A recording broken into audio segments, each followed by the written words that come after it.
Father Stan स्वामी, जो गरीबों और आदिवासियों के लिए लड़े, जो मानव अधिकारों के लिए जीवन भर संघर्ष किया। उन्हें 7 महीने से जमानत नहीं मिल रही थी, उनके लिए अदालत बैठ नहीं रही थी। उन्हें पार्किंसन बीमारी थी और वो इस बीमारी और अदालत का चक्कर काटते हुए मर गए। जबकि एक टीवी एंकर जो हमेशा अपने प्राइम टाइम पर जब न्यूज़ एंकरिंग करता है और पढ़ता है तो जहर उगलता रहता है, उसे पुलिस यदि गिरफ्तार कर लेती है तो रातों रात कोर्ट बैठती है, उस पर सुनवाई करती है और उसे जमानत दे देती है। उसके सपोर्ट में प्राइम मिनिस्टर, होम मिनिस्टर और पूरे मंत्रियों के समूह ट्विटर पर उतर आती है और बताती है भारत में फ्रीडम ऑफ स्पीच खतरे में है, लोकतंत्र खतरे में है। लेकिन एक सामाजिक कार्यकर्ता के लिए कोई भी एक शब्द नहीं बोलता है कि 7 महीने से उसे जेल में रखा गया है, वह भी एक बीमारी से पीड़ित है जिसमें वो अपने हाथ से गिलास से पानी तक नहीं पी सकता है। उसके लिए कोर्ट नहीं बैठती है, कोई आवाज़ नहीं उठाया जा सकता है उसके लिए, उसे आतंकवादी घोषित कर दिया जाता है। तो उसी सामाजिक कार्यकर्ता को जो बीमारी थी, इस वीडियो में हम उसी के बारे में बात करेंगे। हेलो फ्रेंड्स, मैं अभिषेक श्रीवास्तव आप सभी का स्वागत करता हूं आपके अपने लोग नॉलेज लोग में। इस वीडियो में हम लोग बात करेंगे पार्किंसन बीमारी के बारे में। क्या है उसके लक्षण, क्या है उसके रोकथाम, क्या उसके सिम्टम्स हो सकते हैं, कैसे उसके बचाव किया जा सकता है। चलिए इस वीडियो को स्टार्ट करते हैं।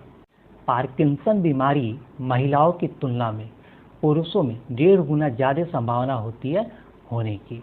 पार्किंसन एक सेंट्रल नर्वस सिस्टम में गड़बड़ी के संबंधित एक बीमारी है जिसमें मानव शरीर में कपकपी और चलने में परेशानी होती है। पार्किंसन रोग के लक्षण क्या है उसके बारे में अब हम जान लेते हैं। पहला नंबर कि इसमें कपकपी होती है हाथों में, अगर हम पानी पी रहे तो हाथ हिलता रहेगा, और लिखने में दिक्कत होती है, बोलने में दिक्कत होती है, अगर हम खाना खा रहे हैं तो निगलने में दिक्कत होगी, चबाने में दिक्कत होती है। इसमें नींद की भी समस्या, जैसे रात भर नींद न आना, यूरिन को आदमी कंट्रोल ना कर पाए, जब यूरिन कर रहा है तो दर्द हो, जलन हो। इस प्रकार के सिम्टम्स के द्वारा हम लोग इस बीमारी को पहचान सकते हैं। अब हम जानते हैं पार्किंसन रोग के कारण क्या है, कि जेनेटिक कारण भी हो सकता है। यदि किसी के परिवार में पार्किंसन रोग हुआ है किसी को, तो उसे भी हो सकता है।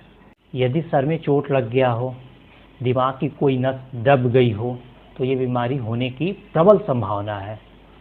पार्किंसन रोग के डिफरेंट स्टेज है। मान लीजिए स्टेज 1 है, स्टेज 2 है, स्टेज 3 है और स्टेज 4 है, स्टेज 5 है।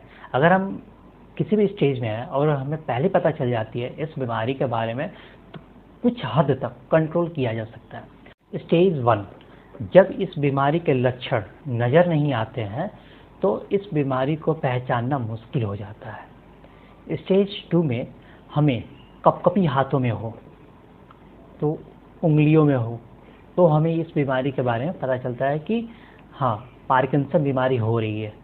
गिलास पकड़ने में प्रॉब्लम हो, चाय की कप पकड़ने में प्रॉब्लम हो, तो ये स्टेज 3 होगा। और स्टेज 4 में हमें खड़े होने में, चलने में दिक्कत होती है, किसी के सहारा लेकर चलना पड़ता है हमें।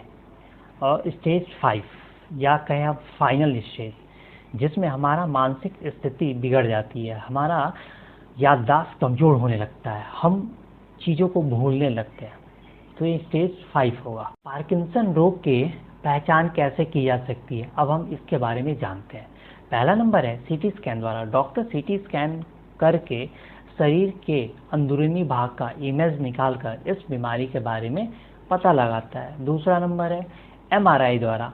एमआरआई द्वारा हम मस्तिष्क के अंदरूनी भाग के बारे में पता करते हैं कि किस भाग में दिक्कत है।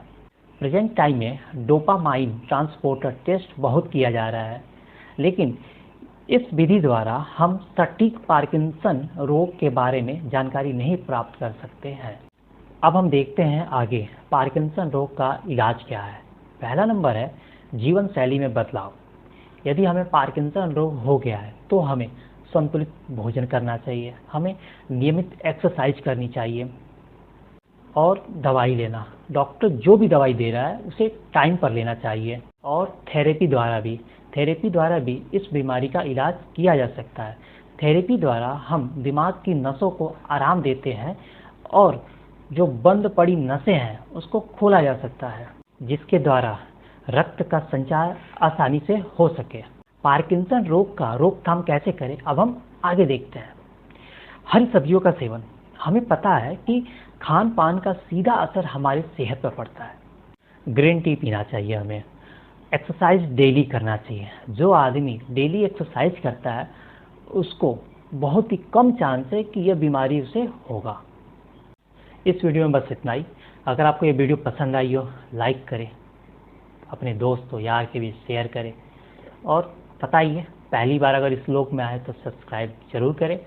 और हाँ, अगर आपने थर्ड वेव ऑफ कोरोना का वीडियो नहीं देखा है, उसका लिंक डिस्क्रिप्शन में है, जरूर देखें।